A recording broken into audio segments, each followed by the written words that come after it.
Hi, I'm John Stevenson, and we're going to be talking about the Book of Numbers. What a title for a book. You know, when you first hear that, you think perhaps that we're going to hear lots of numbers.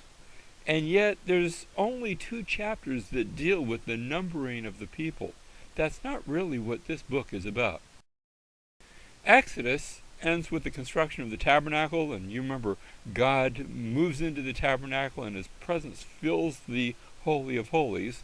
Leviticus then picks up from there and tells of the worship that takes place at the tabernacle, but throughout the book of Leviticus they're still located at the base of Mount Sinai. Numbers opens up and we're still at the base of Mount Sinai, and it takes up the story of what took place here in the wilderness. And that's really what the book of Numbers is all about. It's about what happened in the wilderness.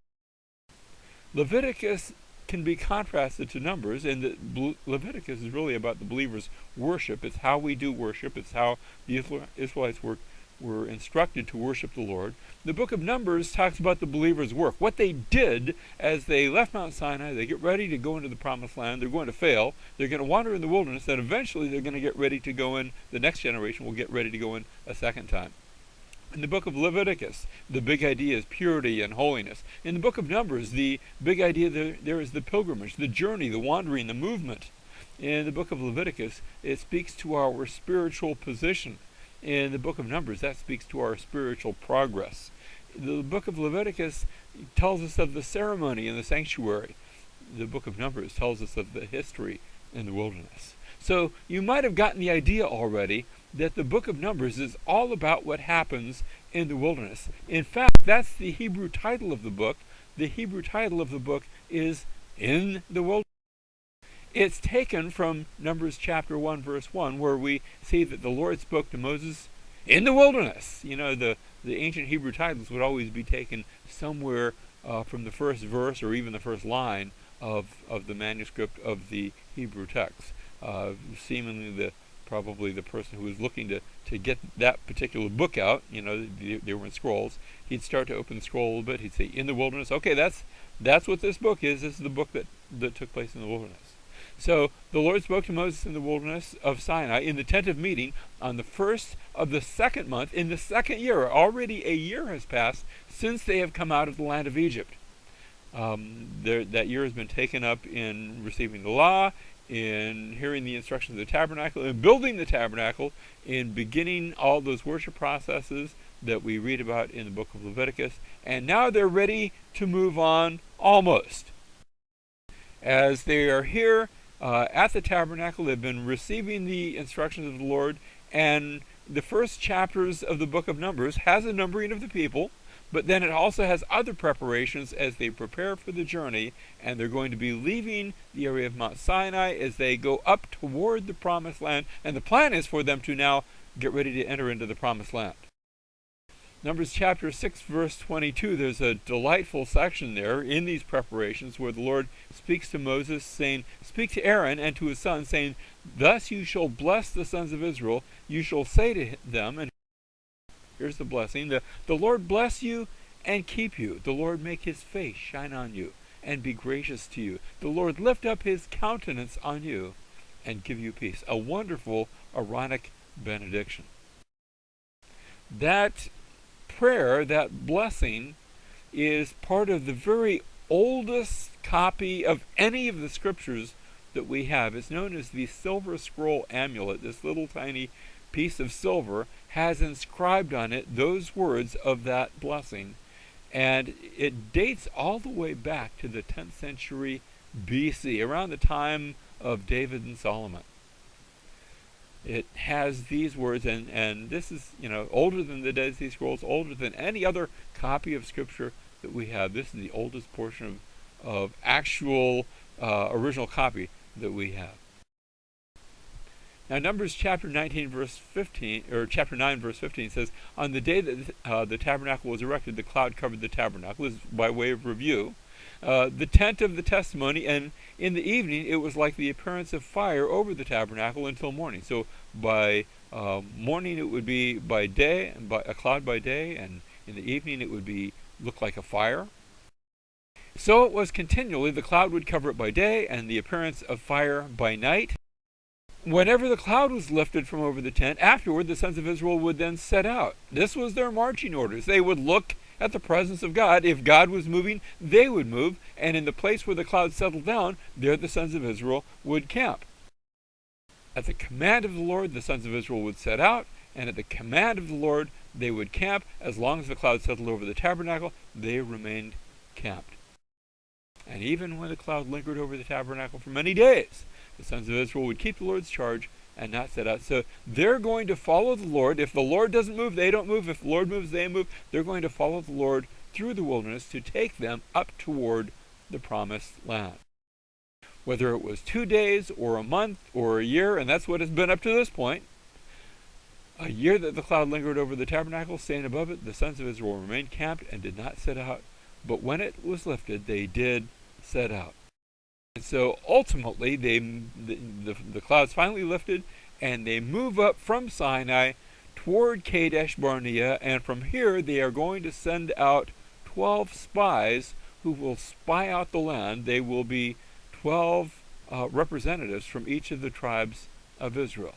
Let's listen on the classroom lecture on this section. So they're getting ready to go into the land, and they face not one but actually a series of tests beginning in chapter 11. Actually, the latter part of chapter 10, but we see in our outline here, we're going to divide the book of Numbers into 4 sections. The first part is preparations for the journey. They're at Mount Sinai.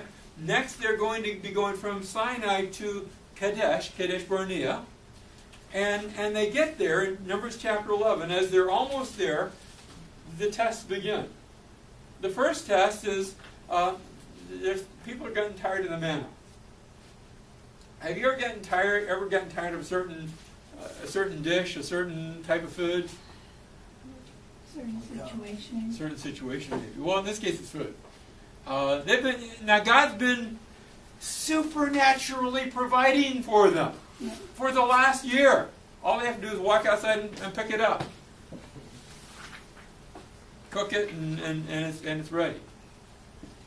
And they're getting tired of it. The same old manna. You know what the name manna even means? Huh? From heaven. I'm sorry? From heaven. No. When you say ma is what? Like if you want to say, you know how we say how you doing? They say in Hebrew, how is your peace? Ma shlom ka or ma shlomak. Manna is, what is that? So they call it the whatchamacallit. You know, that's what manna means. And so here they've been eating this manna now for a year, and they're tired of it, and they start complaining against God. And God says, okay, I'm going to give you something else. Although you guys have been complaining, you shouldn't have been complaining. You should have been accepting the gift of God. But he sends a giant flock of quail. They are like knee-deep in birds. All you have to do is go pick them up. And they do. And actually the text tells us they're eating so much it's coming out their nose. That's not a pretty picture. That's like, you know, it's gruesome. And then God strikes them with judgment because they should have, in other words, there's judgment there in the wilderness. And many die. And that's chapter 11. In chapter 12, we have Aaron and Miriam, and they come and complain against Moses. They shouldn't be complaining against Moses. We're not going to get into the details. But again, there's judgment that takes place. We get to chapter 13. Here's the sort of the center part of this, where there's again a complaint. And this time, 12 representatives, 12 spies are sent to go into the land and spy out the land. Now there's one representative, one spy from each of the 12 tribes. So Ephraim has its representative, and Judah has its representative, and Benjamin. One for each tribe. And they go all throughout the land for 40 days. And they're at the end of their 40-day mission, they come back and they report. And 10 of the spies say, man, those guys are so big, there's no way we will ever be able to capture the land. They're just like, we were like grasshoppers in their sight. And 2 of the spies say, yeah, they're big, but God is bigger. Because God's given us this land. And it's a great land. I mean, it is a land that is full with milk and honey. It's got, all sorts of crops. It's got cities. It's already ready for us. People go with the majority report. They say, whatever, we don't care how big God is. Moses, why did you bring us out here? Just to die in the wilderness? And God says, okay, because you didn't want to go into the land, you're not going to go into the land. You can just wander out here in the wilderness for the next 40 years. And this entire generation, this entire adult generation, not necessarily the children, the adult generation is going to die here in the wilderness. And we'll try again in 40 years with your kids. Except the 2 spies. Except for the 2 spies. And 2 spies happen to be a young servant of Moses named Joshua and Caleb. These are the 2 spies that give that positive report. We're actually going to see them go into the land. But not so everybody else. What is it about human nature when we're told you can't do something? Because Israel's told, okay, you're not going to go into the land. Who do you think you are to tell us we can't go into the land? Wait a minute, you were just saying you couldn't go into the land.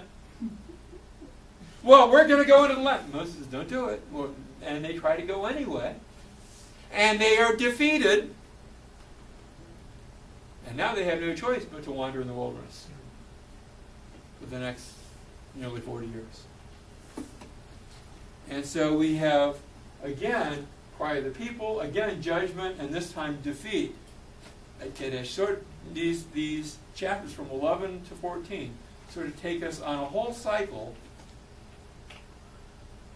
of defeat, defeat, defeat. Which brings us now to as we get to chapter 15, the whole wilderness wandering period. So far in Numbers, we have preparation for the journey. We have the test, actually a series of 4 tests. But that ultimate test, are you going to go into the land? No. And now from chapter 15 to chapter 21, I have the wilderness wanderings. And this takes the next 38 years. Notice the first few chapters were just a few weeks at Mount Sinai. What I've had now is 38 years in the wilderness. First section at Mount Sinai, I put on our chart here the second section, Mount Hor. This is where Aaron dies, in that area in the wilderness. There's so much we could talk about in the wilderness, but one aspect that I want to focus on takes place. We're finally going to get to the end of the journey, but we'll see that in a little bit. Here they are in the wilderness, and at the end of their journey, well, let me go back and talk about that now. At the end of their journey, they're going to eventually come to the plains of Moab. There'll be a new generation. This is at the end of those 38 years. They're eventually going to come to a mountain called Nebo. We'll see that in a minute. But they've been wandering in the wilderness for 38 years, and when they finally go into the Promised Land, instead of resuming their march north from there, they're going to take a roundabout route. They're going to ask permission to go through the land of Edom. Can we come around on the east side of the Dead Sea and approach the Promised Land from that area? And the king of Edom says, no way, Jose, you cannot come through my property. And they are told, Edom, that's the descendants of Esau, they are... Sorry about that. That's fine. She's Spanish. Okay. They are told, there was a time when you and Esau were brothers, so you don't go to war against them. Instead, make a detour around their property, and that's exactly what Israel does. We read in Numbers chapter 20, verse 21, Edom refused to allow Israel to pass through his territory, so Israel turned away from him, and Israel makes a large detour around the property of Edom to come up. Again, they ask the same question of Moab, and they sort of skirt around Moab, and they finally come to an area that's called the Plains of Moab. But they're on their way, chapter 21, verse 4, when they set out from Mount Hor by the way of the Red Sea to go around the land of Edom, and the people became impatient because of the journey. The people spoke against God and Moses, and they asked, why have you brought us up out of Egypt to die in the wilderness? Familiar refrain, for there's no food and no water. Now the manna hadn't stopped, I'm not so sure about the water. That would come and go. And we loathe this miserable, there's no food, and we hate the food that we do have. Well, it means there is food, but we just don't like it. There's nothing to eat, except what God has been graciously giving every day for the last so many years. Except for the whatchamacallit, right. Chapter 21, verse 6. The Lord sent fiery serpents among the people, and they bit the people so that many of the people of Israel died. I'm not going to talk about the Hebrew there. So the people came to Moses and said, we've sinned because we've spoken. Here, people in the camp, they're bitten by these serpents. They say, we've sinned because we've spoken against the Lord. Can you intercede with the Lord that he may remove the serpents from us? Moses interceded for the people. And the Lord said to Moses, make a fiery serpent. I want you to make one of these, a fiery thing. The way you say fiery in Hebrew, it's a word you've heard before. A seraphim, a seraph. Remember how you were seraphim referring to angels? Uh-huh. Literally, it means a burning thing. A burning ones if it's seraphim, plural. I want you to make a single one, a burning one. Talking about the fiery serpent, so. And set it on a standard, and it shall come about that everyone who's bitten, when he looks at it, he will live. So to make the seraph. And Moses made a bronze serpent and set it on a standard, and it came about that if the serpent bit any man, that he looked on the bronze serpent and he lived. Now, Jesus takes that story, that narrative, in his conversation earlier, he's talking to Nicodemus. And we read, as Moses lifted up the serpent in the wilderness, even so must the Son of Man be lifted up, so that whoever believes in him will have eternal life. You know, the gospel, I think, is presented all throughout the Pentateuch in picture form. And Jesus says, in the same way, all somebody had to do was look,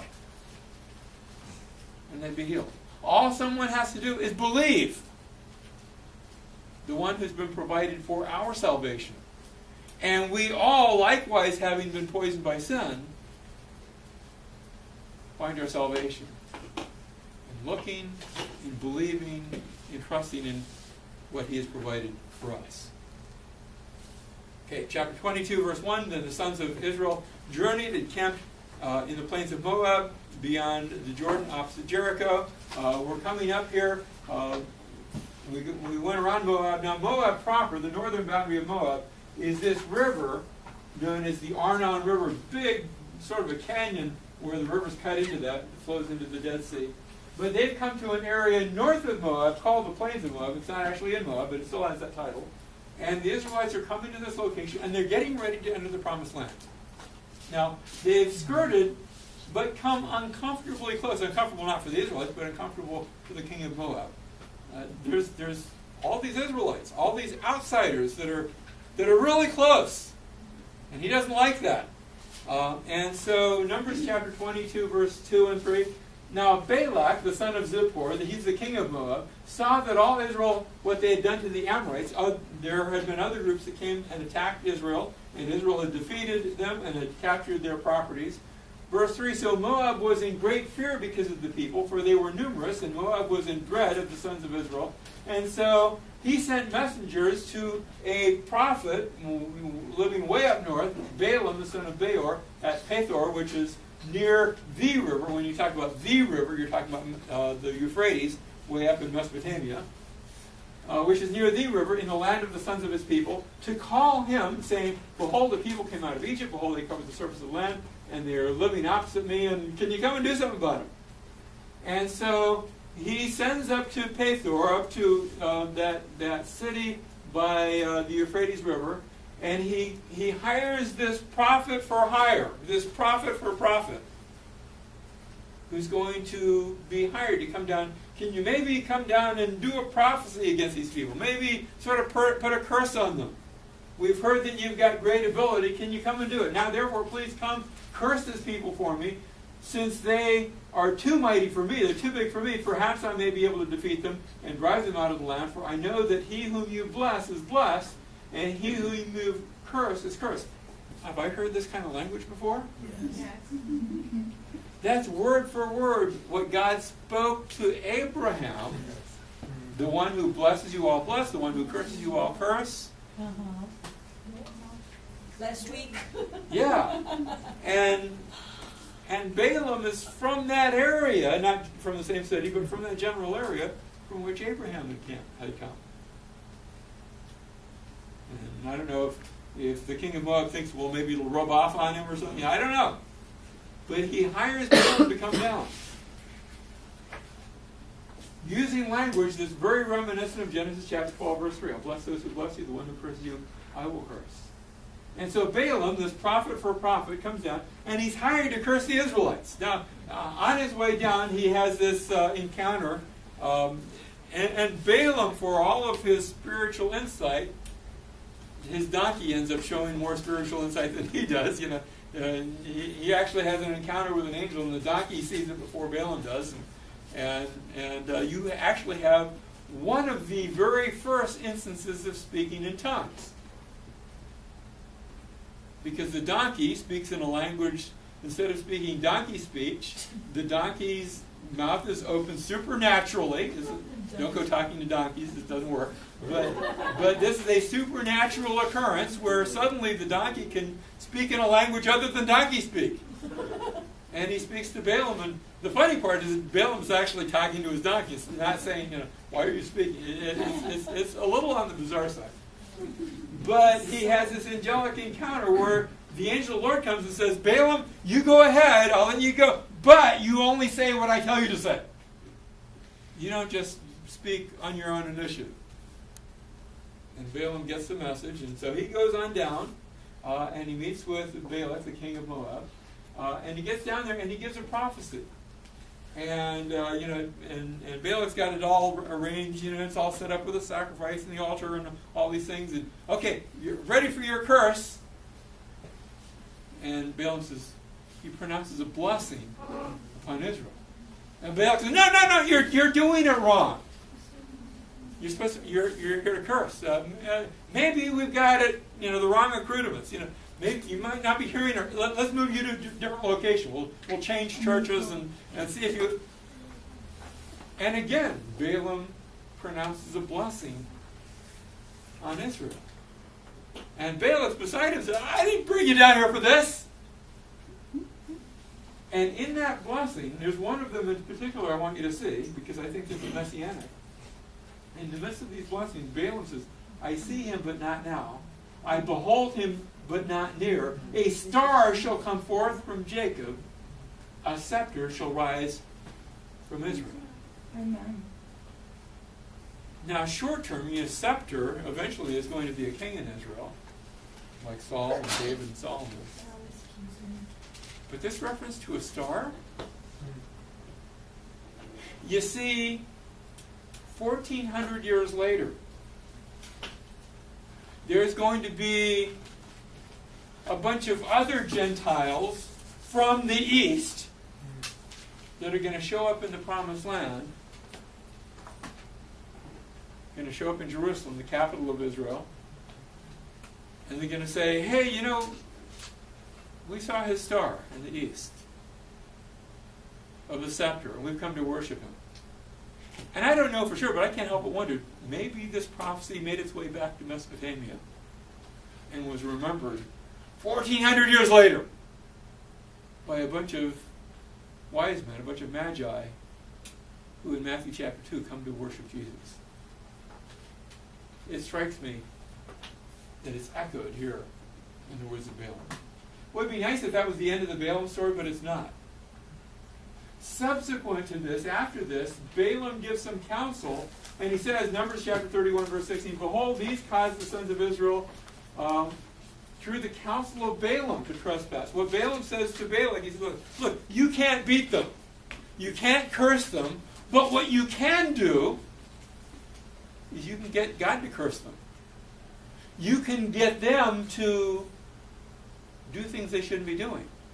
That you can cause them to fall away from God, influence them in that sort of way, and then God will take care of them. And these things that Balaam counsels cause the sons of Israel through the counsel of Balaam to trespass against the Lord in the matter of Peor. So the plague was among the congregation of the Lord. The New Testament actually speaks about the counsel, the way of Balaam, and what a danger it is. The danger of turning away from the Lord and causing his blessings to move away from us. We come to the end of the book of Numbers, and this is, remember, just a survey. We're going very quickly through it.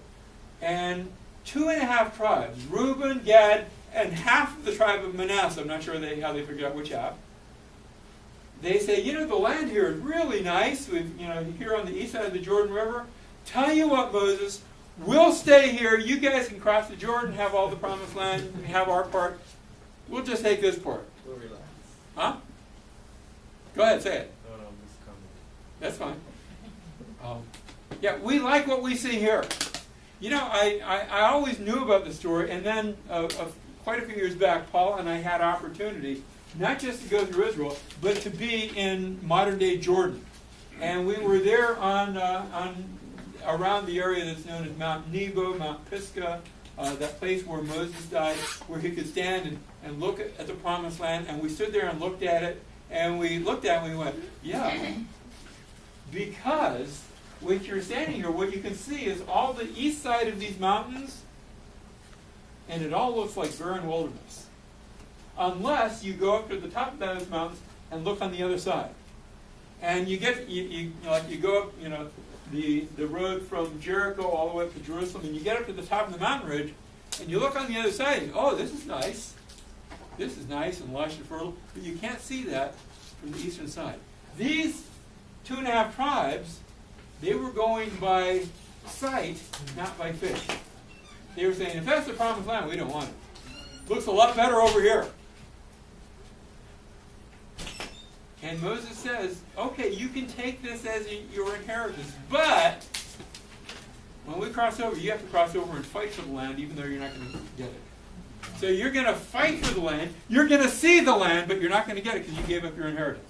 You didn't want it. And guess what's going to happen later on in their history?